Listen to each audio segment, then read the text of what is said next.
Welcome to Sampath Kumar కన్కు YouTube channel and welcome to mission Sampath Kumar కన్కు pro traders. ఈ వీడియోలో మనం రీసెంట్గా సెబీ తీసుకొచ్చినటువంటి 7 ప్రపోజల్స్ గురించి అయితే డిస్కస్ చేద్దామండి. 10K సబ్స్క్రైబర్స్ మన టార్గెట్. ఇప్పటివరకు మీరు సబ్స్క్రైబ్ చేయకపోతే మన ఛానల్ని సబ్స్క్రైబ్ చేసి పెట్టండి. ఓకే, ఇక జూలై 30, 2024. ఓకే, సో మన జూలై 30 ట్యూస్డే రోజు సెబీ ఒక 7 ప్రపోజల్స్ అయితే తీసుకురావడం జరిగింది. కన్సల్టేషన్ పేపర్ అయితే తీసుకురావడం జరిగింది అనమాట. సో అయితే ఈ 7 ప్రపోజల్స్ ఏవైతే తీసుకొస్తున్నారో దానికి రీజన్ ఏం చెప్పింది అంటే, సెబీ మనకి జనరల్గా F&O తెలుసు, ఫ్యూచర్ అండ్ ఆప్షన్స్ అంటేనే చాలా రిస్క్తో కూడుకున్నటువంటిది. సో ఈ సెగ్మెంట్ అనేటువంటిది, ఇందులో ట్రేడింగ్ అనేటువంటిది అందరికీ సూటబుల్ కాదు. Okay, future and options trading అనేటువంటిది అందరికీ సూటబుల్ కాదు. దీంట్లో రిస్క్ చాలా ఎక్కువగా ఉంటుంది. ఇది కొంతమందికి మాత్రమే సూట్ అవుతుంది.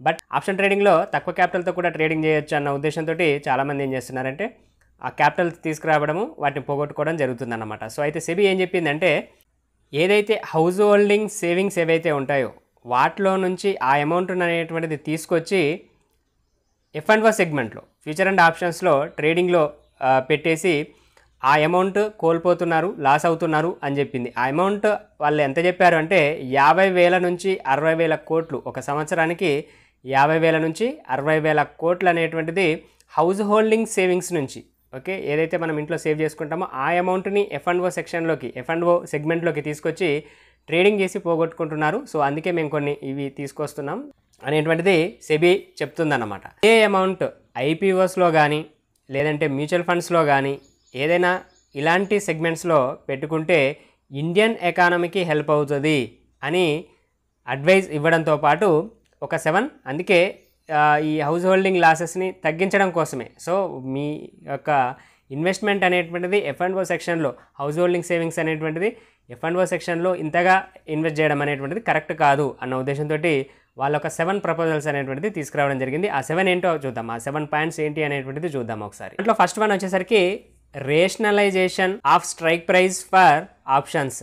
సో దీని ప్రకారం ఇక్కడ ఎగ్జిస్టింగ్, ఇప్పుడు ప్రజెంట్ ఏంటంటే, ఏదైతే ఇప్పుడు నిఫ్టీ ఉందనుకోండి, సో నిఫ్టీ 25,000 దగ్గర ఉంది. సో ఇప్పుడు నిఫ్టీ, బ్యాంక్ నిఫ్టీలో as of now 7 to 8% strike price అనేటువంటిది అవైలబుల్ ఉంది ట్రేడింగ్కి.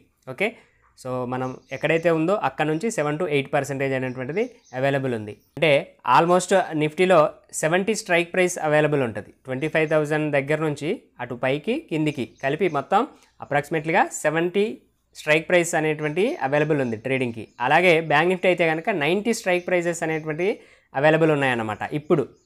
సో ఇది ఉన్నటువంటిది. సో దీంట్లో వీళ్ళు తీసుకొచ్చేటువంటిది ఏంటి అంటే ప్రపోజల్, ఇక్కడ ఉన్నటువంటి ప్రపోజల్ ఏంటి అంటే ఈ 7 to 8% కాకుండా 4% మాత్రమే ఉండాలి. అంటే అప్రాక్సిమేట్లీ మీకు ఎలా వస్తుందంటే, సపోజ్ ఇప్పుడు నిఫ్టీ 25,000 దగ్గర ఉందనుకోండి, 25,000 దగ్గర ఉంటే పైకి ఒక 1,000 పాయింట్స్, అలాగే కిందికి ఒక 1,000 పాయింట్స్. 1,000 పాయింట్స్ అంటే ఇక్కడ మనకి 26,000 వరకు పైకి, అలాగే 24,000 వరకు కిందికి అన్నమాట.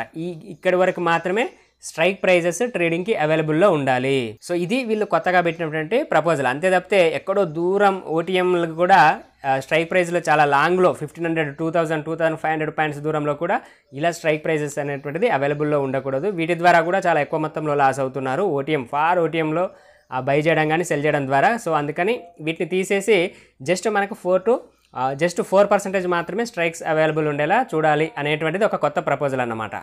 సెకండ్ పాయింట్ వచ్చేసరికి up front collection of option premiums. Second point గురించి డిస్కస్ చేసే ముందు ఫస్ట్ పాయింట్ ఏదైతే ఉందో దానివల్ల ఎవరికి నష్టం అంటే, ఎవరైతే ఫార్ ఓటీఎం దగ్గర బై అండ్ సెల్ చేస్తుంటారు చూడండి, చాలా దూరంలో వెళ్ళేసి, సో అలాంటి వాళ్ళు ఇక ముందు కుదరదన్నమాట ఇది కనుక ఇంప్లిమెంట్ చేస్తే.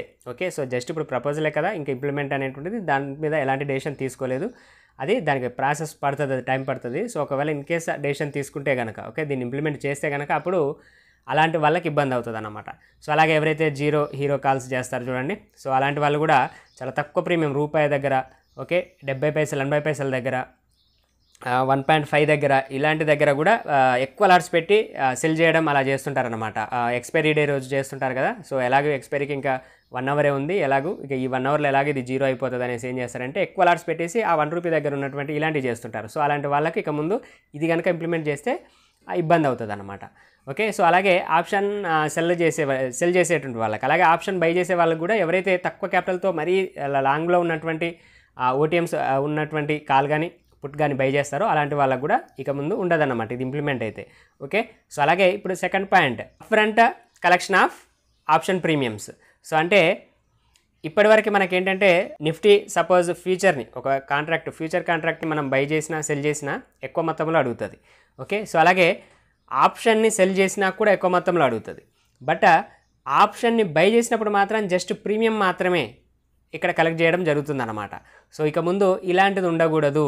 ఓకే, ఇక్కడ కూడా అప్‌ఫ్రంట్ మార్జిన్ అనేటువంటిది కలెక్ట్ చేయాలి అనేటువంటిది దీని ఉద్దేశం అన్నమాట. సో అంటే దీనివల్ల ఎవరికి ఇబ్బంది అవుతుంది అంటే తక్కువ క్యాపిటల్ ఉన్న వాళ్ళకి ఇంపాక్ట్ అవుతుందండి. ఇది కంపల్సరీగా తక్కువ క్యాపిటల్తో జస్ట్ 10,000 15,000 ఇలాంటి వాటితో ట్రేడ్ చేస్తారు చూడండి. సో అలాంటి వాళ్ళకి ఏమవుతుందంటే ఇక్కడ ఈ అమౌంట్ అనేటువంటిది అక్కడ ప్రీమియమే కాదు అప్‌ఫ్రంట్ మార్జిన్ కలెక్ట్ చేయాలని చెప్పినప్పుడు అది పెరిగేటువంటి ఛాన్స్ ఉంటుంది. కాబట్టి సో అక్కడ తక్కువ క్యాపిటల్తో ఎవరైతే ఉంటారో వాళ్ళు ఇబ్బంది పడాల్సి వస్తుంది అన్నమాట. ఇది థర్డ్ వన్ వచ్చేసరికి removal of calendar spread benefit on expiry day. So మనం కూడా క్యాలెండర్ స్ప్రెడ్కి సంబంధించి వీడియో చేసాం కదా. సో ఇలా క్యాలెండర్ స్ప్రెడ్లో ఏంటంటే ఒక వీక్కి సంబంధించినటువంటిది ఈ వీక్కి సంబంధించింది సపోజ్ సెల్ చేస్తే నెక్స్ట్ వీక్కి సంబంధించినటువంటిది బై చేస్తారనమాట. Same strike price but expiry different అనమాట. సో ఇలా క్యాలెండర్ స్ప్రెడ్ అప్లై చేస్తుంటారు. ఓకే, సో అయితే ఇలా చేయడం ద్వారా ఏంటంటే మార్జిన్ బెనిఫిట్ అనమాట. జస్ట్ ఇప్పుడు ఉన్నటువంటిది ఏం చేస్తారంటే ఎక్స్పైరీ డే సపోజ్ ఒకవేళ 25,000 దగ్గర నిఫ్టీ ఉంది, ఇది ఇక టైం వస్తుంది. ఓకే, 2 o'clock అవుతుంది అనుకుందాం, 3:30కి మార్కెట్ క్లోజ్ అవుతుంది. ఇప్పుడు మార్కెట్ వీక్నెస్ చూపిస్తుంది అనుకుందాం. అలాంటప్పుడు ఏం చేస్తారు 25,200 దగ్గర ఏం చేస్తారు అంటే ఒక ఆప్షన్ అనేటువంటిది మనకు 25,200 సిఈ ఆప్షన్ని ఈ వీక్ది సెల్ చేసి అదే 25,200 సిఈని నెక్స్ట్ వీక్ది బై చేస్తారన్నమాట. సో ఇక్కడ యాక్చువల్లీ సెల్ చేయడానికి ఎక్కువ మార్జిన్ కావాలి. బట్ ఇక్కడ ఏమవుతుంది మార్జిన్ బెనిఫిట్ కోసం క్యాలెండర్ స్ప్రెడ్ని ఇక్కడ ఇంకో నెక్స్ట్ వీక్ సంబంధించింది కాంట్రాక్ట్ బై చేయడం వల్ల ఇక్కడ మార్జిన్ బెనిఫిట్ అనేటువంటిది కూడా దొరుకుతుంది అనమాట. సో అలాంటి మార్జిన్ బెనిఫిట్ అనేటువంటిది ఎక్స్పైరీ డే రోజు ఇలా క్యాలెండర్ స్ప్రెడ్ ద్వారా ఇవ్వము అనేటువంటిది ఇవ్వకూడదు అనేటువంటిది ఇది ఒక ప్రపోజల్ అన్నమాట. సో క్యాలెండర్ స్ప్రెడ్ ఎవరైతే యూజ్ చేస్తారో సో అలాంటి వాళ్ళకైతే ఇది బ్యాడ్ న్యూస్ అనే చెప్పొచ్చు అన్నమాట. సో ఇది ఆప్షన్ సెల్లర్కి నెగిటివ్ ఆప్షన్ బయ్యర్కి నెగిటివ్ అంటే దీంట్లో ఆప్షన్ సెల్ ఉంటుంది ఆప్షన్ బై ఉంటుంది కదా. సో అయితే ఎవరైతే ఎక్కువగా ఆప్షన్ సెల్లింగ్ చేస్తారో అలాంటి వాళ్ళే చేస్తారు. ఇది ఆప్షన్ బయ్యర్లో కొంత క్యాపిటల్ మీడియంగా ఉంటుంది కదా, మరీ తక్కువ క్యాపిటల్ కాకుండా ఒక 30,000 40,000 50,000 ఉన్నటువంటి వాళ్ళు ఈ స్ట్రాటజీని ఇంప్లిమెంట్ చేస్తారు. సో అలాంటి వాళ్ళకి ఇది ఇబ్బందికరం అన్నమాట. సో ఇన్ కేసు ఇంప్లిమెంట్ చేస్తే. ఫోర్త్ వన్ వచ్చేసరికి intraday monitoring of position limits. As of now ఏంటంటే పొజిషన్స్ అన్నమాట. సో కొంతమంది 3 ట్రేడ్స్తో ఆపేస్తారు, కొంతమంది 5 ట్రేడ్స్, కొంతమంది 20 30 ఈవెన్ 50 ట్రేడ్స్ చేసేటువంటి వాళ్ళు కూడా ఉంటారన్నమాట. సో ఇదంతా కూడా ఏంటంటే స్టాక్ ఎక్స్చేంజ్ ఏం చేస్తారంటే వీళ్ళు end of the day monitoring చేసేదన్నమాట. ఎవరు ఎన్ని ట్రేడ్ చేశారు ఏంటి అనేటువంటిది ఎండ్ ఆఫ్ ద డే చేసేది. బట్ ఇప్పుడు వచ్చినటువంటి కొత్త ప్రపోజల్ ప్రకారం ఏంటి అంటే ఈ ప్రపోజల్ ప్రకారము ఇంట్రాడేలో మానిటరింగ్ అనేటువంటిది జరగాలి. అంటే ఇంట్రాడేలోనే మనం మార్కెట్ రన్ అవుతున్నప్పుడే మరి ఎక్కువ పొజిషన్స్ అనేటువంటిది అలో చేయకూడదు అనేటువంటిది ఈ ప్రపోజల్ యొక్క ఉద్దేశం అన్నమాట. సో ఇలా ఇది ఎవరైతే ఓవర్ ట్రేడింగ్ చేస్తారో సో వాళ్ళకి ఇబ్బంది అండి ఇది. ఓకే, లిమిటెడ్ ట్రేడ్ చేసే వాళ్ళకి దీంతో ఎలాంటి నష్టం లేదండి, ఎవరికి నష్టం లేదు. ఈ పాయింట్ ద్వారా మాత్రం ఆప్షన్ బయ్యర్ అయినా సెల్లర్ అయినా ఎవరికి నష్టం లేదు. ఎవరైతే ఓవర్ ట్రేడింగ్ చేస్తారో అలాంటి వాళ్ళకే ఇబ్బంది. సో ఒక రకంగా ఇది చాలా మంచి విషయమనే చెప్పొచ్చు. ఓకే, ఓవర్ ట్రేడింగ్ ఇలానే ఆపడానికి పాసిబుల్ అవుతుంది అన్నమాట.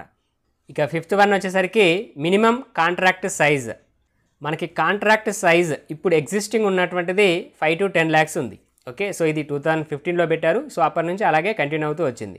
సో మనకి ఇప్పుడు 25,000 దగ్గర ఉందనుకోండి నిఫ్టీ అనేటువంటిది. 25,000 యాక్చువల్లీ ఎక్కడైతే ఉందో అది ఇంటూ మనం లాట్ సైజ్ 25 వేస్తే ఎంత వస్తుందంటే ఒక 6 lakhs చేంజ్ అయితే వస్తుందన్నమాట. సో అది మనకి కాంట్రాక్ట్ సైజ్ దాంట్లో. బట్ మనం ఏం చేస్తున్నాం ఓన్లీ ప్రీమియం మాత్రమే పే చేయడం జరుగుతుందన్నమాట.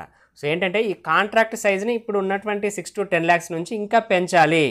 సో న్యూ ప్రపోజల్ ఏంటంటే ఇప్పుడు ఉన్నటువంటి ఈ కాంట్రాక్ట్ సైజ్ని 15 to 20 lakhsకి ఫేజ్ 1లో తీసుకెళ్ళాలి. ఒక 6 months గ్యాప్ ఇచ్చి దీన్నే మళ్ళీ ఫేజ్ 2లో 20 to 30 lakhsకి కాంట్రాక్ట్ సైజ్ అనేటువంటిది పెంచాలి అనేటువంటిది ప్రపోజల్ అన్నమాట. సో ఇది ఎవరికి ఇబ్బంది అంటే దీని ద్వారా ఏమవుతుందంటే లాట్ సైజ్ పెరుగుతుందండి. ఓకేనా, లాట్ సైజ్ పెరుగుతుంది. దానివల్ల సపోజ్ ఇప్పుడు నిఫ్టీ ఉంది 25 ఉంది. ఓకే, సో ఇది ఒక 3-4 times 5 times అలా పెరుగుతుంది కదా. మనకి 5 lakhs ఉన్నటువంటిది 20 lakhs చేశారంటే 4 times పెంచినట్టే కదా. సో అంటే మనకున్నటువంటి నిఫ్టీ సైజ్ ఇప్పుడు లాట్ సైజ్ వచ్చేసరికి 25 ఉంది కదా. సో ఈ ఏమవుతుంది కాంట్రాక్ట్ సైజ్ పెరిగినప్పుడు ఈ 25 into 4 అంటే 100 అవుతుంది లాట్ సైజ్ ఎగ్జాంపుల్గా. ఓకే, సో ఈ 100 తీసుకున్నప్పుడు ఏమవుతుంది అంటే దీనివల్ల ఎవరికి ప్రాబ్లము అంటే కనుక ఎవరైతే ఇప్పుడు ఆల్రెడీ 4 lotsతో ట్రేడ్ చేస్తున్నారనుకోండి సో అలాంటి వాళ్ళకి ఎలాంటి ఇబ్బంది ఉండదండి. ఎందుకంటే సపోజ్ ఇప్పుడు ఒక పర్సన్ ఉన్నాడు, డైలీ 4 లాట్స్తో ట్రేడ్ చేస్తాడు అనుకుందాం. ఓకే, సో ఇప్పుడు ఏమవుతుందంటే ఒక 100 రూపీస్ దగ్గర ఉంది.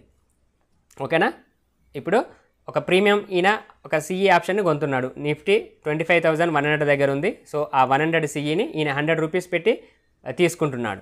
సో తీసుకుంటున్నప్పుడు 100 ఇంటూ లాట్ సైజ్ పెంచితే ఎంత అవుతుందని చెప్పాము, 100 అనుకున్నాం. ఓకే, 75 కావచ్చు, 100 కావచ్చు, 125 కావచ్చు, 150 కావచ్చు. ఎగ్జాంపుల్ మీకు అర్థం అవ్వడానికి. ఓకే, 100 తీసుకున్నాడు అనుకుందాం.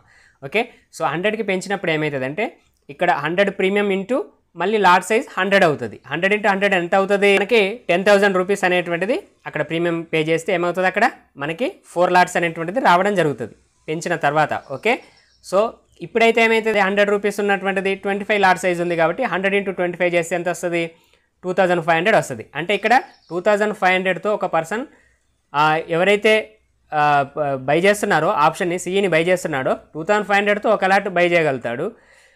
అదే పర్సన్ ఒకవేళ ఆల్రెడీ ఇతను కనుక 4 లాట్స్తో ట్రేడ్ చేస్తున్నట్లయితే ఏం చేస్తాడు, 10,000 పే చేసి, ఓకే 10,000 పే చేసి ఇప్పుడైతే 25 ఇంటూ మళ్ళీ 4 లాట్స్ అన్నమాట. అర్థమవుతుంది కదా, premium 100. Okay, Nifty lot size ఇప్పుడు 25 ఉంది. 4 లాట్స్ అంటే ఏం చేస్తాడు, అక్కడ 25 ప్లేస్లో 100 పెట్టేస్తాడు ఆయన. 100 పెట్టేస్తే ఏమవుతుంది, అక్కడ 4 లాట్స్ అయిపోతాయి మనకి. ఓకే, సో అలా 4 లాట్స్తో ట్రేడ్ చేస్తాడు. సేమ్ 10,000 రూపీస్ పెట్టాడు. నిఫ్టీ లాట్ సైజ్ వచ్చేసి 25, ప్రీమియం వచ్చేసరికి 100. సో పే చేయాల్సినటువంటి అమౌంట్ అనేటువంటిది 10,000 అవుతుంది.